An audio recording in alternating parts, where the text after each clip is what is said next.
Church, just an introductory class. I'm Dan Kaufman, and I would encourage you to ask questions and make comments at any time. And, you know, if we're talking about a certain topic that you have done and had success with it, or failure, and you want to help us out not have that failure, that'd be great. So we can all talk all the time. So feel free to speak up, and you don't just get one question. If you have many questions, ask them all. If you get annoying, I'll have the sergeant at arms ask you to leave. So what the seminar is not, I'm not going to try to convince you to use video in your church and in your mission setting. You know you need to do that. You need to do that. So I'm not going to try to talk you into that. It's just an overview class. We can't get into too much detail and everything. But what I really want to do is I want to inspire you to use more video. Some of you said you were just kind of getting started at it, you were trying some things, and if you walk out of here and you say, yeah, I'm going to get going, I'm going to try that, this was a success. I want you to get excited, I want you to try some things. You'll see some things I tried. I've got a couple of failures to show you too. That might be more in the editing class, but I want to get you to try things. So we're going to go over all these different subjects: planning, production, techniques, presentation, training, and resources. And a lot of them are in your handouts there.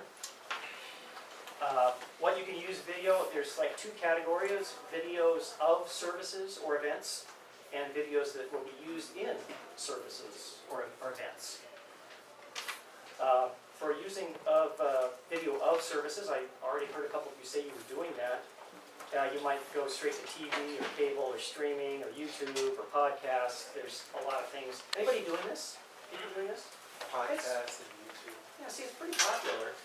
So that's good. So we'll talk about that a little bit. Sometimes it's good to have just a record of what you've done. A library.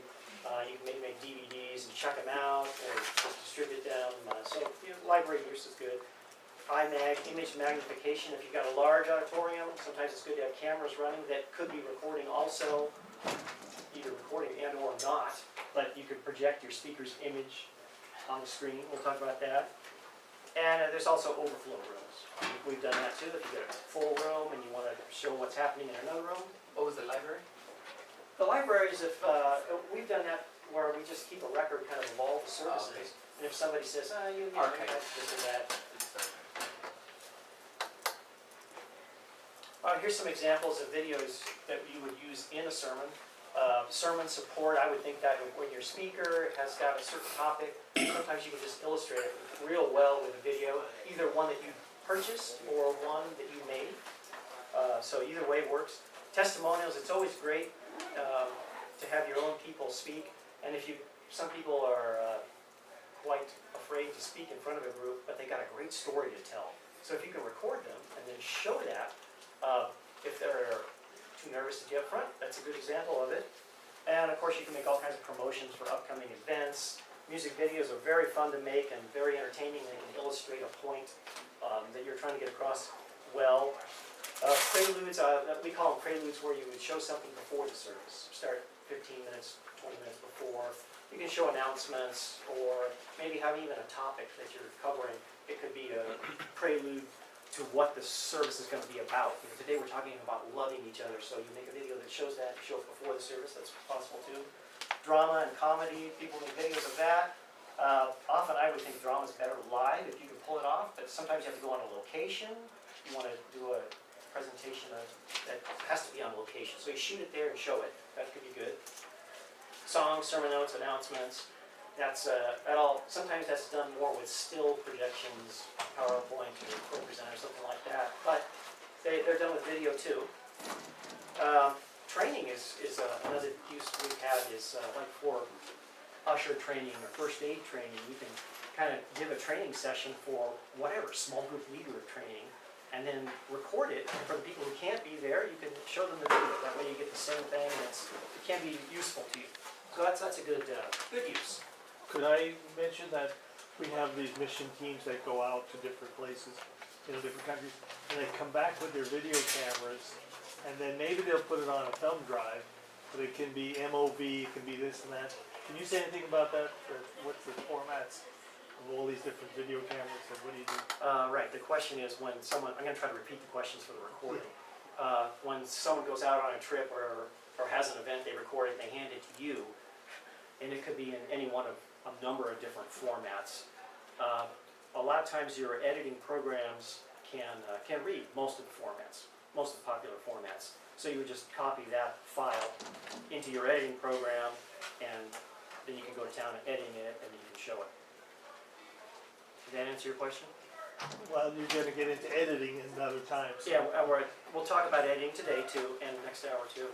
I kind of break the video production into like three categories: creativity, organization, and technical.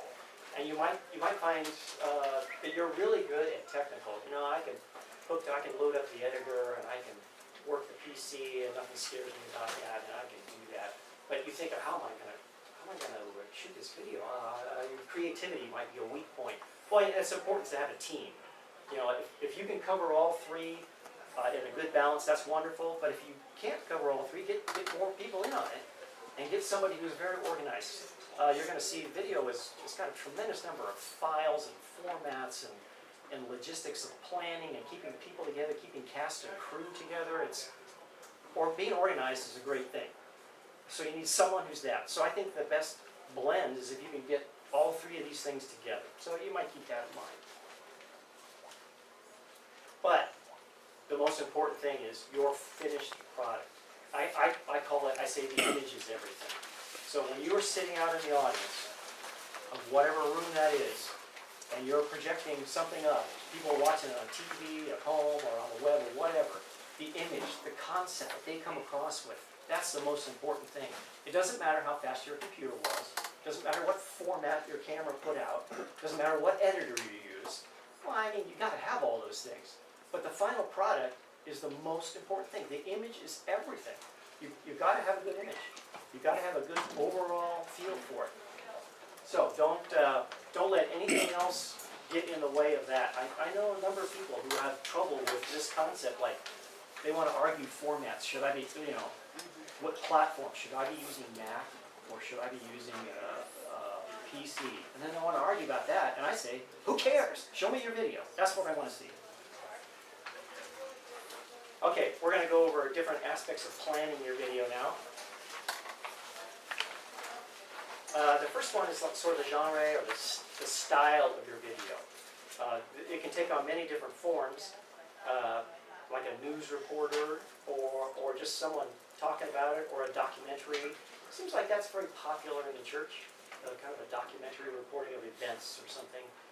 Instructional, that could be like for small group, you might have a leader that speaks for a while on a DVD, like for a home small group, and then the small group discusses the topic. So it could be instructional video, promotional, you might want to show them your service, all these different aspects of it, promotional.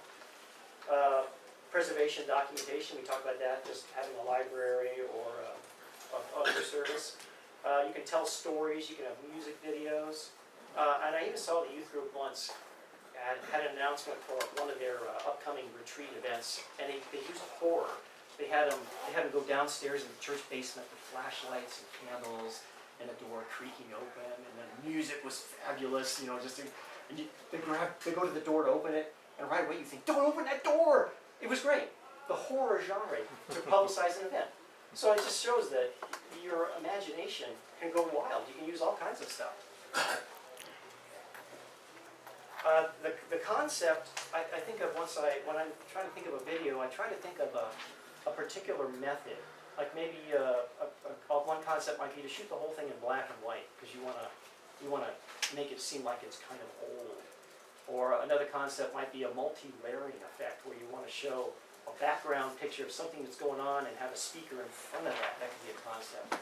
Or you could even have the speaker in the background. Or, there's just different ways of doing things. And a good way to get ideas of that is just look at a lot of videos. See what other people do when you say, I like that concept. And then, this sounds weird, but copy it. You think, I can't copy their concept. But I've copied concepts all the time. And by the time I copy it and use it, it becomes my own anyway. Because I can't produce what they did. And so by the time I use their idea and change it around and mix it up a little bit, no one can even know I copied it. But you get your ideas from them. So look at, I know there's so many videos out there.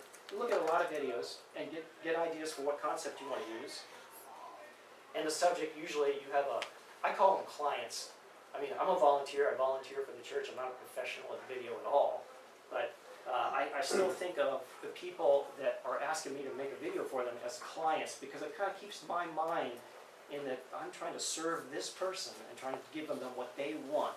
So that's the client. So usually the client's going to say, I want a certain thing. Sometimes they want to be very specific about it, and I want it to look like this and this. They'll give you a concept, they give you everything.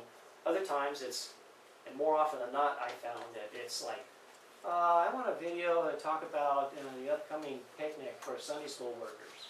That's all you get. So you get to come up with concept and everything.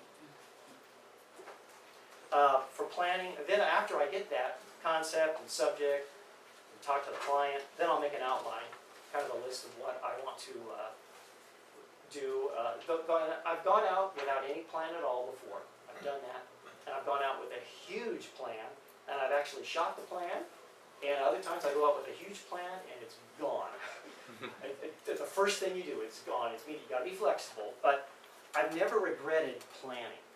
So if you think, oh, I'm not a planner, I don't want to do that. Even though I've completely tossed my plan at the beginning, I've never regretted planning. So I think planning is a good idea. So I got a couple of planning examples here. This is kind of typically how I would do a plan. The top is just what I did at what day, what time and stuff.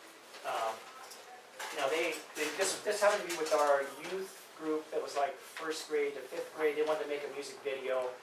And so they gave me a YouTube link. It had a video similar, from somebody else. Here's a good concept. So, and that was like $1 million video. It was super done, but that's okay. They gave me a concept.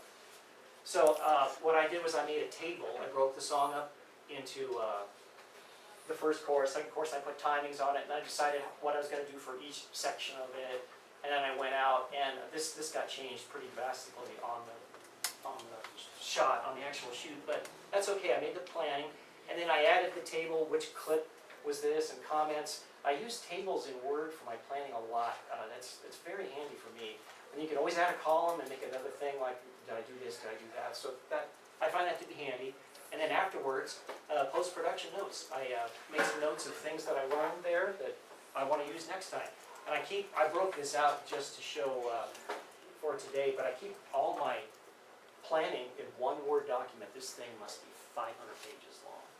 But it's not that big, it's just text, so I just keep it there, and I keep it in one document so I can search it then. It covers years. And if I think, let's see, when did I make that music video? What did I learn from it? I can search for music, and I can find it. So that's a good way of planning. Question? So would you be willing to email us a copy of that just so we can have an idea? That whole plan? Well, or a piece of it? Sure, that one right there. Yeah. On your evaluation form, okay, the question was, can I email any of this information? And the answer is usually yes. So you got an evaluation form, put a comment on there, email me this, Okay. and I was actually going to ask also, Dan, if you could put that chart back up, because I was typing in those subtitles that you had on each of those columns. And then, brother in the front, if you've got a phone that takes pictures, you could just take a picture of it right now. That's a good. Rather than having him email it to you, just take a picture of it. Yeah, it won't come out that clear. email's not a problem. Okay. Okay, does that Thank you. tell you what you want to know? So I that- have other columns that have, other tables that have tons of columns, and I think I have let me go to the next one. I think the next one is something, another planning one. This was off a particular trip I went on, and I was working for 3 different groups on that. So what I did on this was, at the end, I ended up making a lot of videos. So every one of these lines is a video that came out of that trip. Whoa. So the green was for one group, Wow. and then the yellow is another group, and this color was another group, and these are kind of applied to all of them. So because there were so many videos on that trip, I was losing my mind trying to keep track of them. So Yeah. there are multiple tables to cover all these videos, but here's an example of just just to organize the final thing, the final videos. You know, what are they, just to keep, you know, which group they are, and the link over here went to where the specific notes for that video were, what country they were in, you know, it's things like that. But see, the idea for you is just to have columns and to have, make a plan. It's meaningful to your project. Dan, what church do you work for? Neighborhood church? Oh, yeah.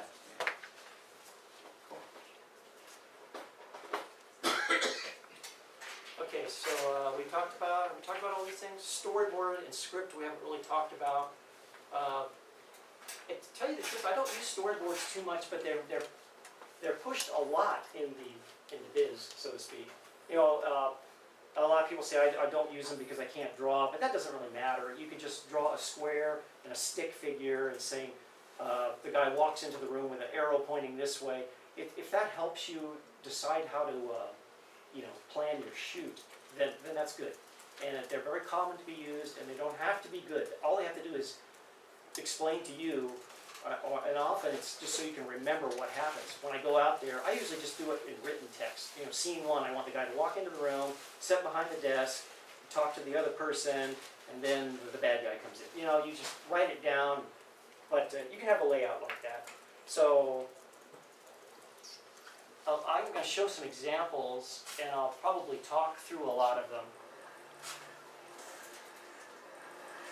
Here we are on the Ganges River, the last ceremonial rite for a Hindu. See, here's a common technique, is you have the guy talking, you show the pictures behind him, but you don't want to leave him in the dark too much.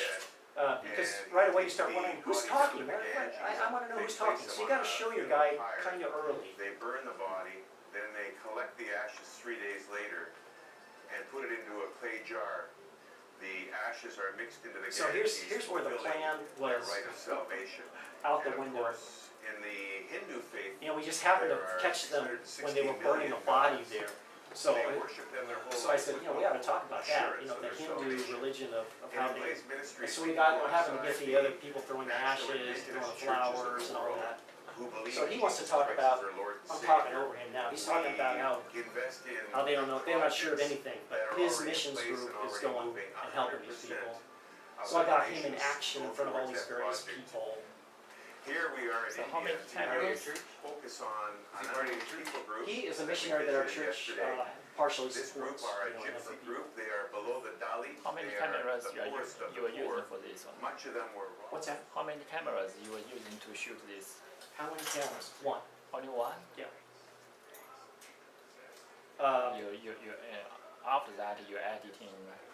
Right, so what I did was, I was in the boat with him, we're on a boat on the Ganges right now, and we stopped the annoyingly loud motor and just floated there, and I shot this whole thing, concentrating on him, shooting the whole thing, so end to end, right on him. And then I added all the other pictures as, you know, often called B-roll, I just added that in on top of him. And I put his group and Blaze logo on top of that then. Is it a professional camera? How do you keep things from not being so jerky? Like most amateurs. It's not really a professional camera, it's a little Sony camera, very small. Small, so it's easy not to hold it steady. Well, sometimes a small camera, we're gonna talk about cameras more. Steady. Sometimes a small camera is harder, but this has very good image stabilization on it. Oh, So that's an option on a lot of cameras. Turn that dude on and leave it on. There's very few times you wanna turn image stabilization off. And also, what I used on this a lot was a monopod. It's like a one-legged tripod. That is a fabulous tool, because it collapses down to pretty small, and you can hold it all the way up, and you can also put your camera on the top and use it as a boom, get different angle shots. You can turn your camera upside down. It's a wonderful tool. Also, it's pretty stout. It's made of aluminum. It's a tough thing. And I had an encounter with a dog in Cuba once. He met my monopod. He's still got the mark to show. I got teeth marks on it. Okay, production. We're going to talk about cameras, workstations, editing, production values, copyright, and people. Cameras, what we were just starting to talk about here, there's all kinds of classes of cameras. You all have a video camera in your pocket, probably, and you can do good work with that.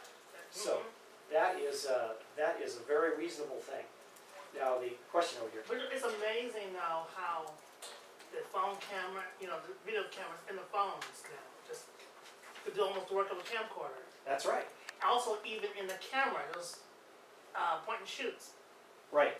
Point and shoot cameras, pocket cameras, and your phone are reasonable choices for a lot of things.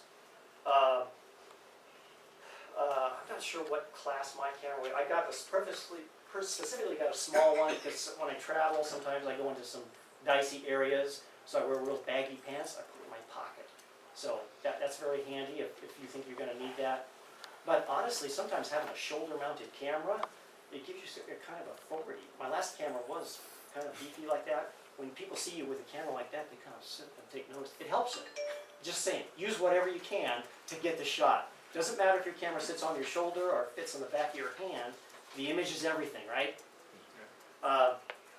Some cameras, you'll see the 1-chip versus the 3-chip cameras. If you can get a 3-chip camera, it's a better separation of color. It gives you a better image usually. So I've been curious, the sport cameras, in terms of quality, what would you compare them with the consumer or with the prosumer? I guess it depends on which specific camera you're talking about, Yeah, but they like can the be- GoPro, for example. The GoPro is pretty good. Yeah. I know, that's what I was You asking. get great images out of that. Would you compare that to the prosumer? Yes, I would. Yeah. I would.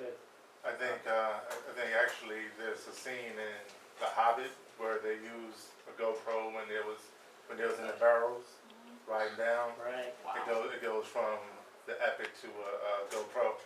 It's nice to have kind of in your video arsenal, although you have a phone, which can do a lot of things that can do. Like I'm thinking when the guy comes home and he's exhausted, he wants to go to the refrigerator, get something to drink, he opens the door, so your GoPro or your phone is inside the door, Right. you see him open the door. That's just a nice little 2-second cutaway that can be a big difference. Can add some, add a lot to your video. Does it, well, does it do like the 24 frames per second, the GoPro? Would you know that? I don't know that. A lot of times they're faster. They're They probably tend to I want- don't think You so. can do- I think You can do slow motion with. I think it with does. those. They tend to want to go Like 60 I think the frames. lowest is 30, Oh, but okay. then it goes up to I think it goes 120. Yeah, his question is like frame rates. Yeah. And there are a number of frame rates out there. 24 and 30 are very common. 30 is the most common. 24 is coming up, and now a lot of like the sport cameras and stuff go to 60 frames a second. Sport cameras, because you want to capture more action, have less frame blur. 60 frames might be better. Not a huge deal for most of the stuff I do, but having flexibility is good. I'm just guessing that you can adjust the frame rate in the editing process though. Is that true or not? Your editor can accept multi-frame rates.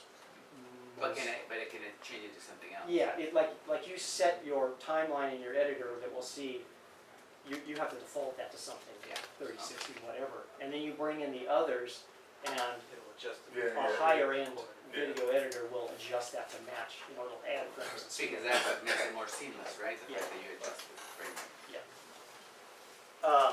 SD versus HD, standard definition for high definition, you almost can't even buy a SD camera, I don't think you can buy one, but if you've got them, you can still use them. They're still a good place for it, and actually in a lot of the rooms at our church, we can only project in SD anyway. So there's no point in shooting it in HD, except it's kind of nice to shoot in HD because then you can reframe it in your editor and it gives you some flexibility. So I'll still shoot in I have some examples of that. Compression, some cameras will compress a video file a lot. Some of the more inexpensive ones. So if you're going to buy a camera, you want to kind of make sure that it doesn't compress it so much that it kind of loses its quality. I think that's less common now, but be aware that your image quality could go down. Dad, Here, I have a comment. My name is Kelly. This is my dad. He taught me everything I know about video. One of his favorite sayings is, "It's not the arrow, it's the Indian." And that applies to this situation in that, like, the arrow is your camera, or your editing software, or your mics, or whatever you're using to shoot. Maybe you got old equipment, maybe you got a camera that your family bought 10 years ago, maybe you only have your phone. That's still totally effective because it's the Indian that's shooting the arrow that makes it worthwhile. So you're creative, if you've got a well-planned video, you're with somebody who's really funny and they're gonna do a funny thing in front of the video, or if you've got somebody who's really telling a really powerful story, then it's not gonna matter what your frame rate is, or, you know, how much zoom you have, or, you know, how high quality, because you're getting across this really important point and you're helping create it. So don't get discouraged if you see all these things, you're like, my gosh, can't afford that, or I don't have those awesome pieces of equipment. Like, it's you and the power of God through you that's creating this video that's the important deal. So don't get discouraged or worried about it. Don't think, I don't have money. Is the Indian? Yeah, it's not the arrow, it's the Indian. He said that to you so he could save some money, I think. Yeah, he's like, I'm not buying that camera, it'll be the Indian. It's the Indian, not the arrow. Dan, Yes. for instance, I've got and I know very little about cameras, but I've got like a $800, $900 Nikon that I got at Costco that's got photo and video capability in it. Can I use that Yeah. and set it up Yeah. on tripods Yep. and shoulder Yes, you supports can. and use that as our video Yeah. camera? Absolutely. I do that, Okay. yeah, And the quality is pretty good? really good, The quality's very good. very good. The only one caveat is if, as long as, you know, Gotta your be there, spots are too. less than usually like 20 minutes, because I think Yeah, they, yeah, they that's cap the only out, thing. they cap out at 20 But yeah, minutes. so the main question is, The memory card. can I use No, my no. DSLR camera camera, which has a itself video is issue. feature? And even your tiny point and shoots have the video feature on them also. Yeah, you can use that. Yeah, The other Like, point it does was, cap off. be careful about how long you can record on those, and that's Yeah. true with any camera. You need to, if you're gonna record a 2-hour event, and you really don't have time to change around in the middle, you need to make sure, well, whatever event you're gonna record, you need to make sure your camera will cover that event. Okay. And if not, then you Especially gotta have two battery. cameras on the event. especially with, Yeah, if well, you're using that, you would definitely, sorry to cut you off. no, You right, do- with, You do definitely wanna get a battery grip or something to where it holds 2 batteries, because you will run out of power, out of battery power, and you gotta be able to go in there, switch out one battery, put in While the a other one's fresh charging. one. Yeah. Yeah. yeah, the you comment definitely- is, you need to be careful about your recording capability and your battery life too. Maybe you can plug in on an AC or something, but you gotta be aware of that. Question? Also too, a lot of cameras now also have where you have to charge it. So you don't need a physical battery, you have to make sure it's charged. Yeah, it has a built-in stationary battery, maybe not Yeah. replaceable. Yes, you have to make sure it's charged. And also your memory card too, you have to make sure you look at how many hours you have left on the video. Make sure you have space. A good rule of thumb, do I have space on my memory storage? And is my battery loaded? Some features you should look for in a camera, a lot of times they come all automatic, and that's good for many cases, not all. They're gonna get full, so you wanna have the ability to go in manual focus, manual white balance, and manual exposure. Because you're gonna need that someday. So if you're shopping to buy, I would say, look for those features. And even if you don't need them right away, you will. And you also need, you need to have a headphone jack, because we're gonna talk about microphones here in a little bit. You would never record your video without looking at the screen or looking through a viewfinder. You wouldn't do that, would you? But yet we record video all the time without headphones on. And then you come back and you edit it and you think, there's the air conditioner on, there were trucks going by, all kinds of problems. So headphones, very important. The ability to put an external microphone in there, that's gonna help you a lot. So you could do the man on the street kind of interviews with a mic, or you could plug one of these things on to your speaker, you get so much better sound out of it. The guy on the Ganges River you saw, he had my external mic on him, and I was sitting across the boat, and yet his sound came, he's outside, motors and stuff going on, yet you heard it very plainly, it was good.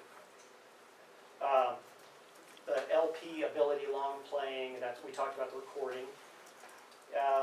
Download ease, if you're shopping for a camera, a lot of times now you just take the card out and stick it into your computer, that's great.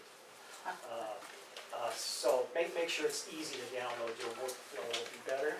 And buy used equipment, we bought some used equipment at our church for recording in the auditorium, because it was like a couple of generations old, and wherever we got them, that studio was upgrading, so we got a really good deal on them, and we've used them for several years now. with a good amount of success. I think we bought like 5 of them, and we're down to 2 now because we kept scavenging parts. They are breaking down, but we've had them for a number of years. It was a good deal. So, use equipment. Speaking about external microphones, for example, say you're recording just the service itself, because of course, usually there's a soundboard, so the mic that he's using during service, we can't take the sound from that. But the problem is, I didn't want to use it because I didn't get any of the ambient noise of the congregation Exactly. responding. So, would it be better to get a lapel mic like you're using there, or do you? Or should Yeah, I the question kind of boils down to is what's the best way to record a speaker in a large service? And I agree with your comment. If you take it off the soundboard, it's kind of dead. Yeah. That's all you get is his voice, and then sometimes he pauses while the audience is cracking up, Exactly. and you miss all that. So you might need to experiment with a little bit, but I would say using an on-camera microphone or an A boom external mic. microphone that's near the camera. Or if your sound guy can help you with that, he could put an external microphone in the building somewhere, or even several of them, and he can mix that for your camera. So if he puts like 2 or 3 microphones around the auditorium, and that way he gets a nice balance, it'll be different than the balance that goes to the house. It may be different. But so, if he can give you an external microphone, that would be good. Or the other option is you put an external microphone in somewhere near your camera, and then your camera's kind of hearing what you hear, the audience response. Right. That's good. And usually the microphone gets plugged in right into the camera? Yeah, that's what you want to make sure your camera has that Yeah, capability. mine does. It's just kind of play with it. Yeah, question? Comment on the brother's question here, you could also use like a Zoom H1 or a Zoom H4, something like that. That's an external recorder, and like you could just, and like Zoom H4, it has XLR ends, so like you could just hand that off to your, to the sound guy that's on the board. So you could have whatever the pastor's saying and whatever the choir is singing and everything, you could have all that nice and clear to where like you could just have the ambient of your, from your camera, and like you could just merge both of them in your editing software. Yeah, another good comment, I'll repeat that for the tape, that you can have an external recorder plugged into your soundboard, and a sound guy can give you a for your external recorder, and then you mix that sound and your video in your editor. That's a little more trouble, because you gotta mix them, you gotta sync them, but not terrible, and it's doable. My first choice would be to get it live though, then you don't have to do it in post. Right. That would be, it would save Trying you, to save me work. it would save you a step, plus on a weekly basis too. Yeah. You know, if it was a one-shot deal, yeah, but on a weekly basis, you wanna try to eliminate all these, as much as you can, eliminate the work. For workstations, I have a list of some workstations here, you got it in your handout. And here's a chance to give Video Maker magazine. They also have a great online presence, and they have a workstation buyer's guide, so that's the link to that. You can check that out. And I'll give a little plug for Video Maker here. I've been looking at them for years. And they got a weekly email they can send you, it's approximately once a week, and have some articles in there, videos, and they've got a great thing going. Good training there, Video Maker. Editing, we've talked about editors a little bit already. I kind of break them into 3 categories, sort of less than $100 and less than $1,000 and over $1,000. And there's a lot of video editors, both Mac and Apple, both the Apple and the PC both come with a built-in editor. And I've seen some good work done on those built-in editors. Windows Movie Maker, I've seen some nice work done on that. So it's not the arrow, it's the Indian. You can do stuff on that. That's good. You'll run into limitations eventually, but that's a good way to start. If you want something inexpensive, use your built-in editors. And then there's other things that are pretty cheap out there. I know Adobe makes one. They call it Premiere Elements and Photoshop Elements. They're both packaged together for about $100. That's a great bargain. You get a lot of flexibility, a lot of power there in those 2 programs for about $100. That's a good deal. And then What's it called? Adobe Premiere Elements and Photoshop elements. They're not quite the same as Adobe Premiere and Photoshop, but they're good bargain price programs. Here's some other examples of different software, and Video Maker has a nice buyer's guide for that. I've got a couple more. This chart's a couple years old, but probably still pretty reasonable as to popularity. If you're just getting started in completely and trying to say, what video editor should I get the one that your friend has who knows it. Because then you have someone you can call and ask a question. That's important. If you know 8 people that are using Final Cut Pro, don't go buy Premiere, buy Final Cut Pro. Not to use names and examples, but the point is, go with where you, with where somebody you know has some experience. That's always a good thing. Lynda.com has some good tutorials on anything from software related. Also. Right. I've seen some great tutorials on a number Not of even different just things. video, Oh, like, even on even if you want to YouTube learn now. Word and stuff. Yeah. So online tutorials, very popular. And I've seen some good ones too. So here's an example of a video editor that Adobe Premiere that I use. And we're going to go into this and show examples of how it all works together in the next hour. But just to briefly show you, here you got various windows. This window over here would be your the project window, where you'd have all the, like if you import a video file, a video clip, it'll come into this window right here. Like this is an individual video clip right there. Didn't want to do that. That is an individual video clip right there. And so I put all the video clips into one subdirectory here, and I put the graphics and audio, so you split it all up like that. And you can drag them to the timeline, this sequence window right here. So here's a video clip here, and here is, like we saw in the Ganges, there was, we saw he would talk about someone scattering ashes, and then you see someone scattering ashes. So this could be him talking about scattering ashes here, and then the person scattering ashes would be this. I think of the timeline as you're up at the top, if you're looking down through that, that's what you will see on the screen. So if this picture right here is the person scattering the ashes, that's what you'll see. You won't see what's below that. So sometimes you can get a number of layers, and the layers up here can be partially transparent. So like this, since this is at the beginning, that's probably some kind of a title. It's partially transparent over that. And we saw the Little Blaze logo in the corner. That would have a lot of transparency to it, because all you see is the little logo in the corner. So there's several video layers you have here. Then there's several audio layers here too. So typically you might have the narrator's audio right here, and you might have some background audio there, and then here would be some music. So this one's pretty simple. Is this software running on PC or Apple? This is running on It PC. doesn't matter. Because I've heard so much Right. over the years that Apple is better for graphics and video. That doesn't matter anymore. Doesn't matter anymore. Yeah, years ago they used to say that the Apple was better at running the graphics and stuff, but I don't really see that anymore. And most of this video software can run on either.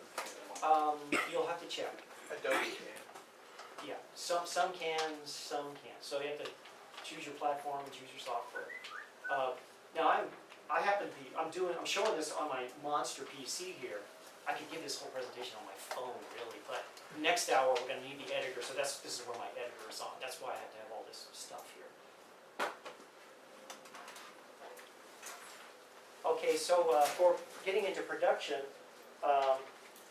values, what I'm thinking about audience analysis is who's going to see your video and kind of where is it going to be shown, because you have a number of choices at the beginning. If you have a client that comes up and says, I need a video for this, where's that going to be shown? Is that going to be shown in your main service?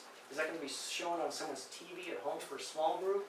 Is that going to be shown in a small room on a TV for first aid training? Is that going to be shown on the web only? You need to think about all those things in advance, and you tailor your video for that. So that's who your audience is. And also age is important too.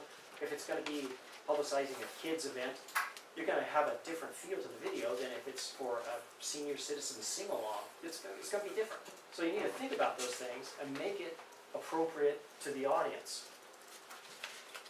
And another thing I found too is when you're out recording someone, if they've got logos and stuff on their shirt, it becomes very annoying after a while. You keep seeing that same logo all the time. So it's best to have kind of plain colored clothing on the people. I know people that go as far as they carry sweatshirts around with them. And if a person's wearing something they don't think will fit in, they put a sweatshirt on them. That's a good way. But if you tell your people in advance, no wild stripes, that kind of creates a problem. Wild checks and patterns and weird colors. Kind of stick with kind of neutral stuff. And the most important thing is no logos. You're advertising for one of these people. You're advertising for your event. I have another example here. This was an example of using still images. It was for a volunteer appreciation night, and the client came and said, okay, you've got 30 seconds to do your intro, and it's going to have a live orchestra behind it playing this intro music, but I want you to display, 300 pictures, and so it's kind of conflicting requirements to get so many pictures in a short time. So I did a real quick cutout of them and flashed them all up like you saw. And then it went to this square matrix, and it was a volunteer appreciation, so we had like an Oscar trophy for a graphic on them. But anyway, there's an example of how you can work all that in to your audience analysis. You have a short time, and that was kind of the requirement I had.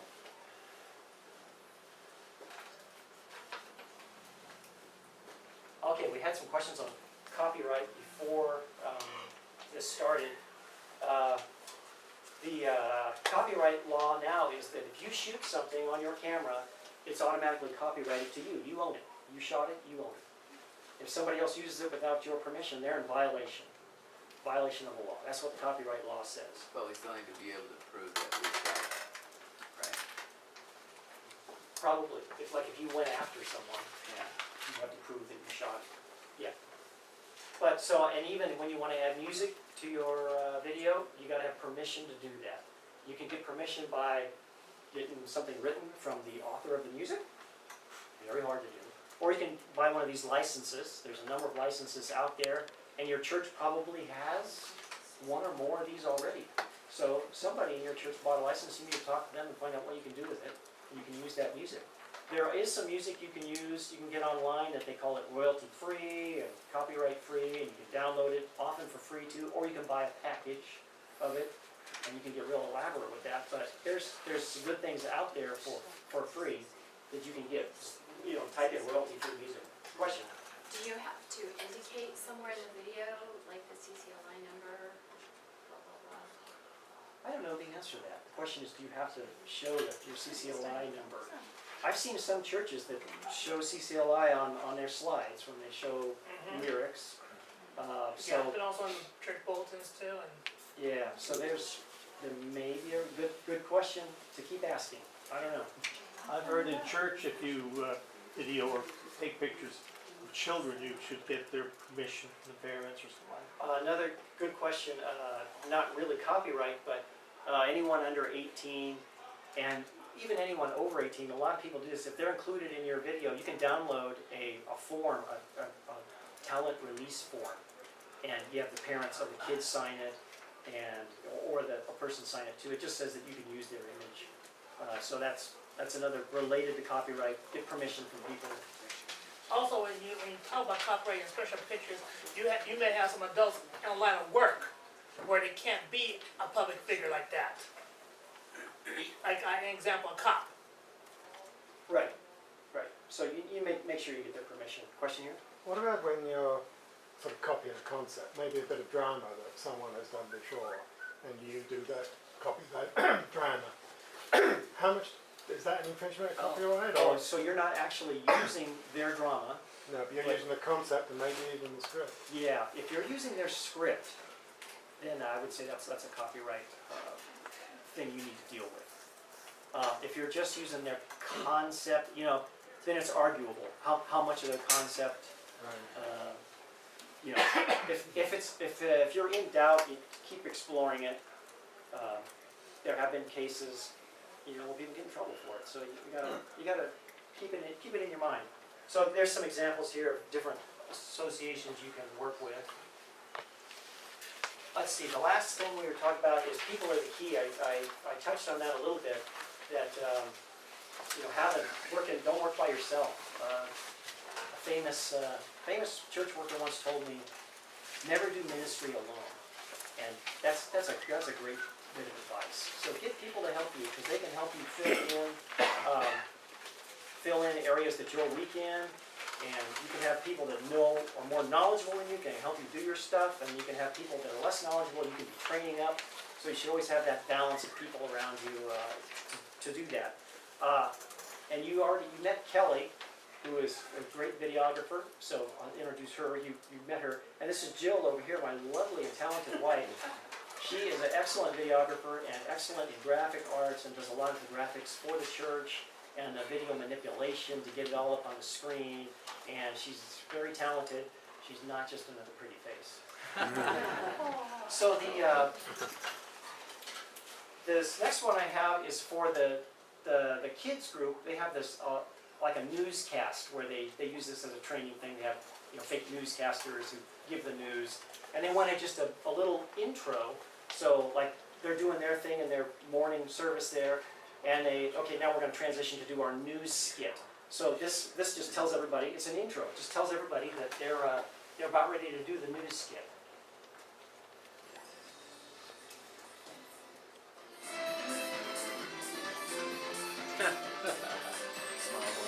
Does it feel like the news? Music is great. The background.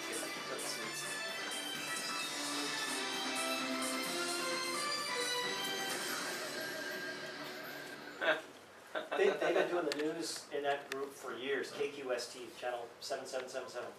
And they work, you know, whatever lesson they're working on, they work it into the news. So it's very effective. So that just tells everyone, it's time for the news now. We're going to do that skit. They had another one.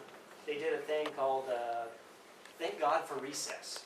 It was a series where they did a skit like every other week for 6 weeks or something. And it was called Thank God for Recess.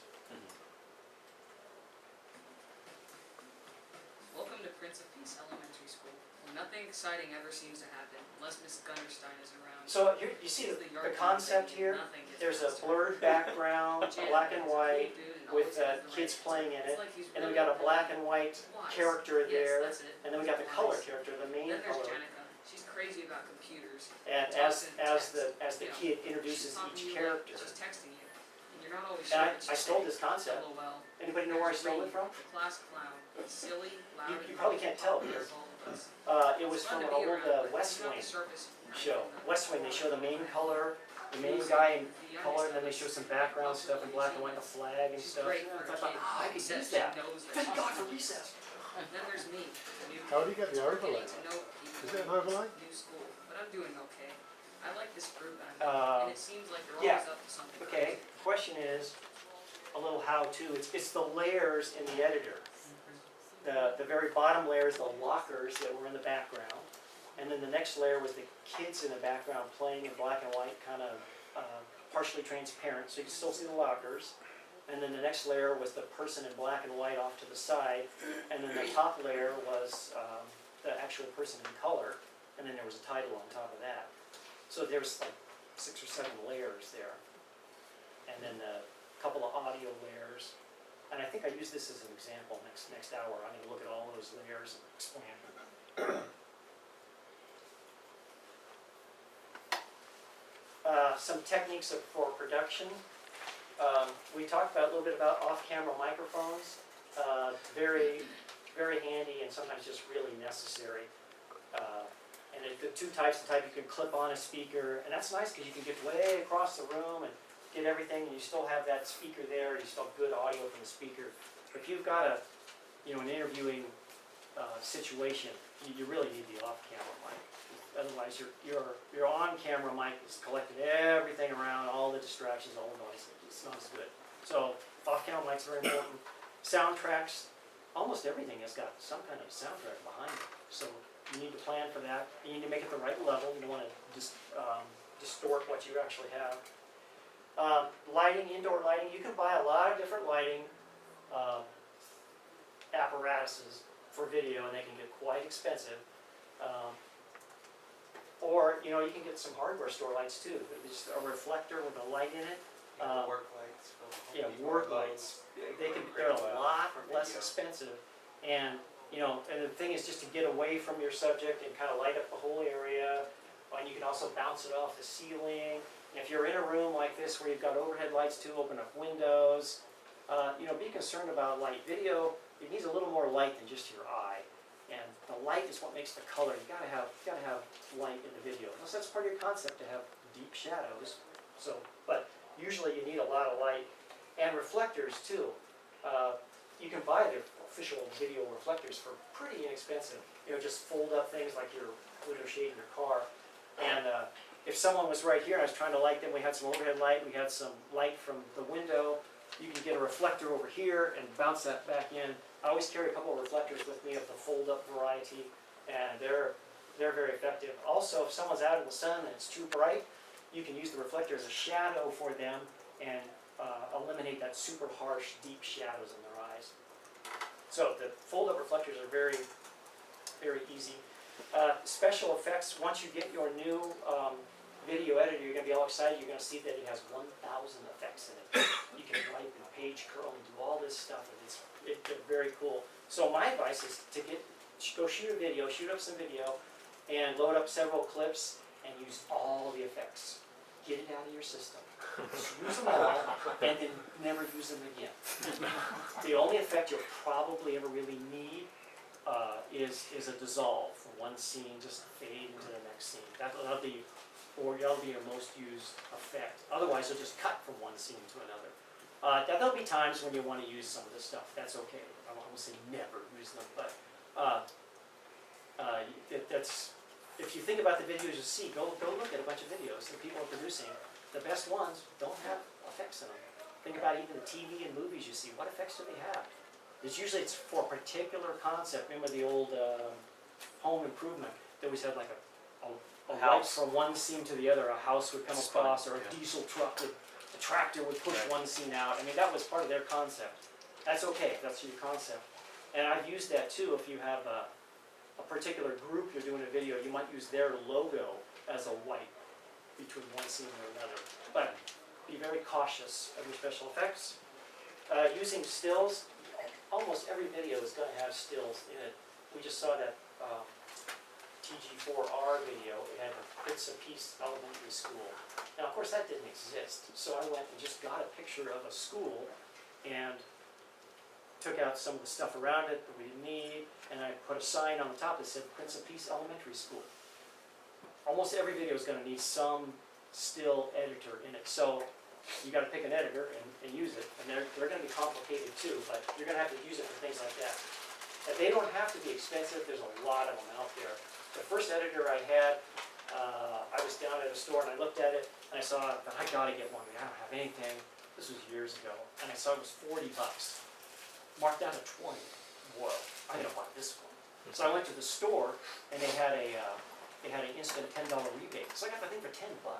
I used that for like 5 years. So they don't have to be expensive, but they can be. Okay, subtitles. This is pretty easy to do. Here at First Resort for about 4 years now. So here's something I did for a crisis pregnancy counseling center, First Resort. So it's mostly interviews. These people all have the wireless mic tied onto them, indoor with extra lights and reflectors mostly. You know, before I came here. Now I was going to show this as with the subtitle. First Resort changed my They wanted to put it on a Spanish section of their website. So it's pretty easy to add the title in. And if you might notice, listen to the background music. They changed the background music too. They wanted that to be changed to help that fit the audience better. Audience analysis. Right, wow. I speak zero Spanish. Zero. So it was very hard for me to do. But I had Jill is a very good Spanish speaker, and the person who translated it We went through several iterations to get it right, so you're gonna have to do that, but Just not hard to do. questions I feel like I didn't have the answers to, and be Um, Here's another one for the Here Emblaze we group. have with me is Pastor Bauji. He's from This had Burma, several through a series of events, is here in issues. Thailand. And we're in Three Pagoda Pass. So it's got some where cutaways to support what he's talking about, like we've already through that spoke door is about. Thailand. But God the has used background his noise, this vision was a sewing as a bridge factory. to bring Burmese Look, that was it, care sewing working factory. in this So fabric much noise. factory. And I said, well, let me put a microphone on you so I can get you better. No, we don't have time for that. We gotta do it now. And Ah. school kids Okay, so I got the for camera as close as I could to they're them, able to so I could sustain get whole the families, best sound I but could, also given it's the a short bridge notice that I opens had. the door for them to And plant then, churches.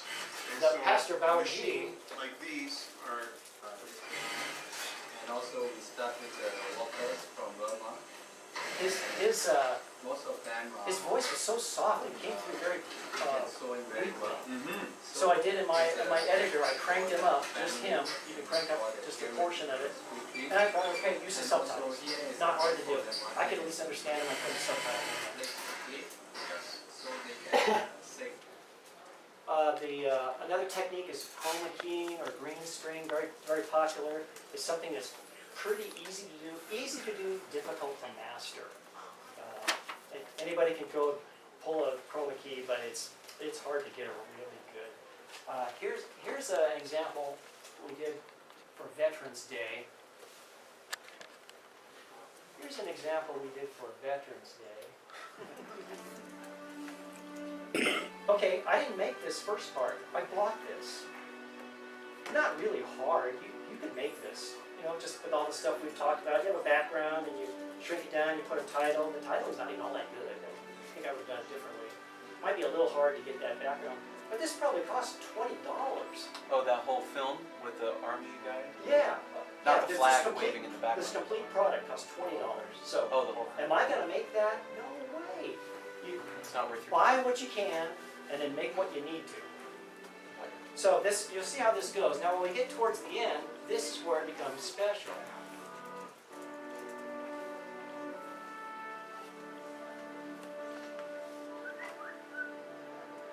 So their video is winding down.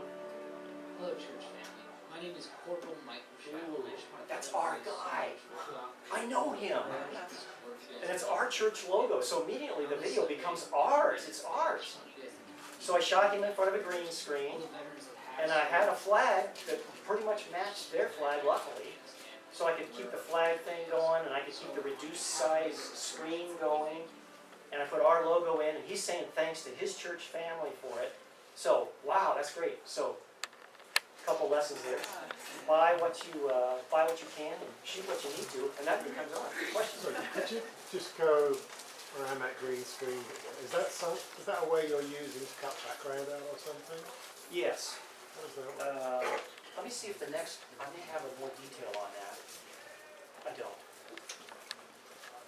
So the next session, I'm gonna talk about that more, but what I did was, I got a totally green background, and he stood in front of it and said his talk, his microphone on, and he did that.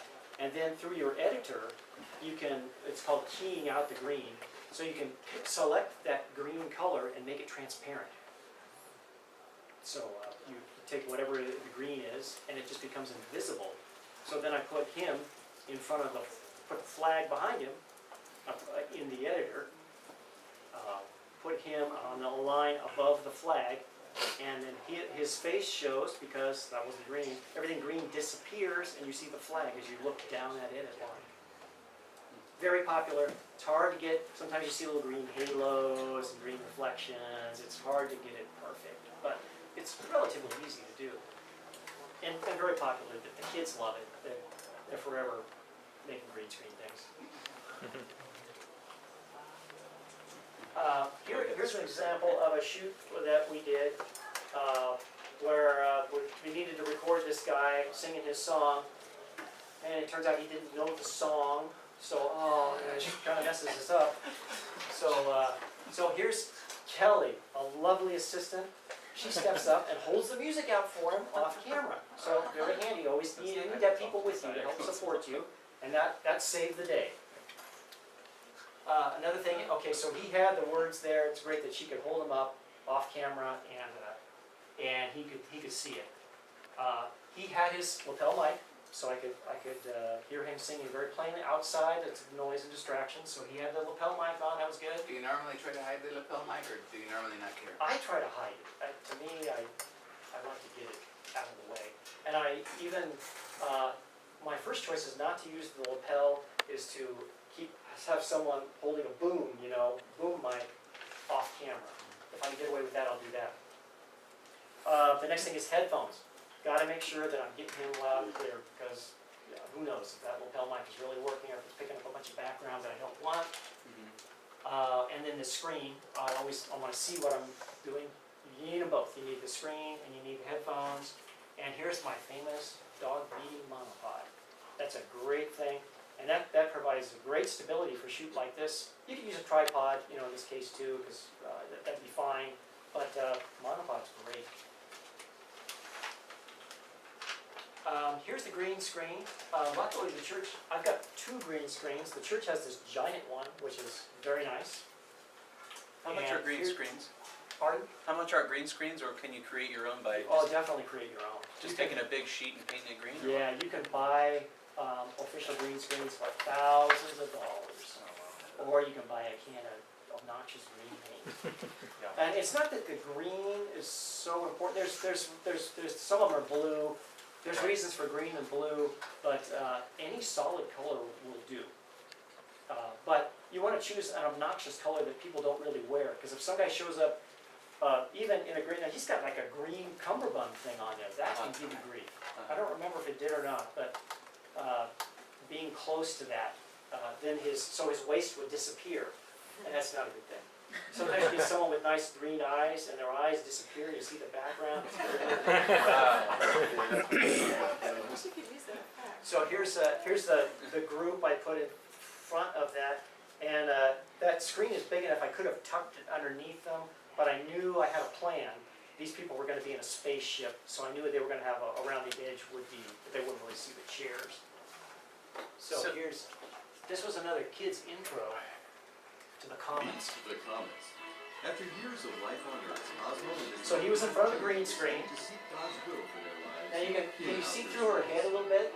Yeah. Her hair is a little bit weak. So they were all shot from the green screen. There's a spaceship coming through. And then I used a mask to make the oval around them. Their new home on the planet. And then just zoom them in and out with the editor. Their adventures take them to eternity and beyond. It's time for the comments skit. Everybody knows that now. I've always wondered, it's probably a pretty basic elementary question, but you have a green screen. How do you put a background in over the top of it in your editing software? How do you get rid of the green and put what you want in there? Yeah, What technique is that? you take the picture of the guy standing, or video, of standing in front of the green screen, Right. and you put that on one line of your editor. And then the line below that, you put the background in. And on the line above that has the green screen guide, you can click on the green, and part of the effects in your video is it's called keying out the green. So essentially, it takes everything that green and makes it invisible. Got ya. So you still see the guy standing there, and then he goes, as you look through that layer, then you see the layer below that, because the green becomes invisible. We're going to demonstrate that next hour. Interviews, we had about 10 minutes left, so I'm going to speed it up here. One thing about the steady or not, what I mean is, it's a popular effect now is to be doing this the whole time. That's okay, but make a decision up front whether you're going to be moving or you're going to be solid, and then stick with it and do that. Don't try to be solid if you're a shaky person and you want it to be solid and you're shaky. You get a monopod, get a tripod, make it steady. So do that. Clothing, we talked about clothing, no logos. Lighting, we talked about some lighting. We talked about audio, get an off-camera mic. Witness protection is where you kind of blur out the face of someone. There's a couple different ways of doing that. You could either just make their face too dark to recognize, or you can actually blur it out. B-roll is where you put something in on top of the person. You don't see the person anymore. Remember the Ganges one where he's talking about the Ganges, the last thing is you do this or that. You show that and it wipes that person out, but you still hear their audio going on. That really adds a lot of interest to your video, so you definitely need to do that. The fake out is where I've had interviewing subjects that are so nervous that they can't seem to get it. They can't seem to do what they want. So there's a lot of cameras have a light on them that glows when you're recording. If you have the option to shut that off, or put a piece of black tape over it kind of inconspicuously, and just record the whole thing. Because a lot of times, I've noticed this because in between takes they would calm down and they'd tell their story wonderfully, and I thought, wow, that was good. So I would turn the camera on and then move off to the side and talk to them, and then you could get that way. Fake out, that works well. Sometimes people catch on. You're recording this, aren't you? I like to do that a lot of times when recording like different scenes and stuff. Especially like when asking somebody to walk normally. Just need you to walk. Yeah. Like they'd be like, Yeah. I thought we were missing it. What was the witness protection? Witness protection is where you blur out their face. You can do that in your editor. You can make their face just blurry. By just selecting that portion? Yeah, so you can't Oh, got recognize it, that person. yeah. Okay, so we've got about 10 minutes left. I want everyone to fill out their class evaluation with comments on it too. As you're starting that, I'll do just a quick view of some of these, just to show some different interviews. Oh, thanks. My favorite drink, and hey, what a coincidence, my favorite church. Hey, how about our new purpose statement, life transformation through following Christ? Okay, so here's the thing, advertising a special seminar we had, interviews. It's often common to have the interview speaker look at someone else, not right at the camera. That's kind of the most popular stance. See, these people aren't looking at the camera? Right. And you want to be close, and this, probably the guy they were talking to was holding a mic like this, just off screen. So it saves me time, I don't have to mic up all these people. This is the most common kind, is looking off to somebody else. It's just helped me realize how easy it is to live. Here's a little different concept. Black top, black bottom, a little different. Talking about Mother's Day. So here's the concept, you know. The interviewee is talking off to a different person. Are you using SD or HD? This was still SD. But I kind of made the black frame there, and then I violated it by putting the picture around it. And I just took a still picture of them and made it kind of a background, just to give it a little concept. And these are just kind of one-liners from them, another formal interview. I'm most thankful. Okay, is this going to be a happy video?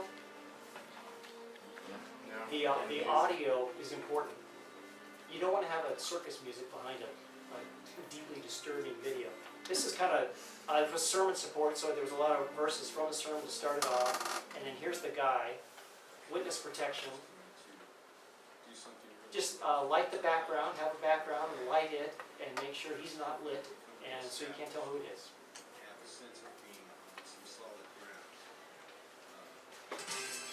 Here we did a series on different community groups at the church. So they all started off with this little 10-second blip. They all started off with that, and then they moved into a specific class. And the different classes kind of had a little different feel to them, kind of age appropriate to the class. A lot of noise, so we had the microphone right in his face. What I learned in my community classes is, So we had a little graphic background behind. That was part of the concept for this whole series. frame class, place of family where I can. And there was a lot of action in this background, a lot of noise, but the mic still picked them up very well. That I'm experiencing in my life. Here's another example, someone just in a home. I've been involved. Yeah, don't be afraid to rearrange it. I totally rearranged that room to get that look, you know. There was something nasty on that wall, so I moved the coat rack there, because it was distracting. I forget what it was, but I thought, oh, I can fix that. So here we had the mic off camera on her. So she looked like that for a while, and then a little later on, to add some more interest, I put in a close-up on her. you generally want to be close up on your interviewees. You know, there's no point in seeing that room. You saw the room to start with, that kind of establishes it, but, and then maybe too much of one thing, so you throw some hand motions in there.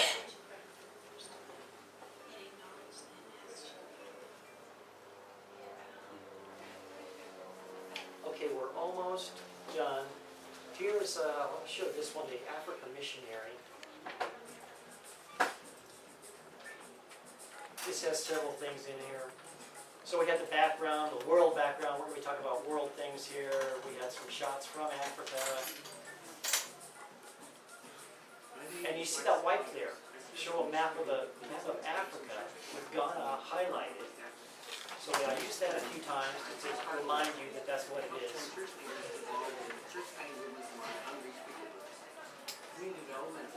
So he had a lot of stills available, so we used the stills.